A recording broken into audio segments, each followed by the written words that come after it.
ang naghahanda sa mga mananampalataya para maging mapagbantay at tapat na saksi ng Ebanghelyo sa gitna ng mga pagsubok at panlilinlang. Pero tandaan natin na hindi ka magkakaroon ng interes na maging mapagbantay kung hindi mo muna mauunawaan ang bigat ng pagbabalik ni Kristo. Madalas nating ipinapanalangin na bumalik ka ng Panginoong Hesus, pero ang tanong ay naghahanda ba tayo? Ginagawa ba natin yung ating mga tungkulin bilang mga Kristiyano sa muling pagbabalik ni Kristo? Kaya gusto kong gawin itong panawagan sa mga bisita natin, sa mga wala pa sa Panginoong Kristo.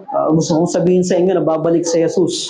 Sa iyo na hindi pa mananampalataya, ang pagbabalik ni Yesu Kristo ay isang paghatol. Kaya hanggat may pagkakataon na manampalataya ka sa Kanya at pagsisihan mo yung mga kasalanan mo, lumapit ka kay Jesus, si Jesus lang yung pwedeng magligtas sa iyo. Hindi mula doon sa mga nakakatakot na banta sa huling araw, kundi dahil doon sa nakakatakot na epekto ng kasalanan.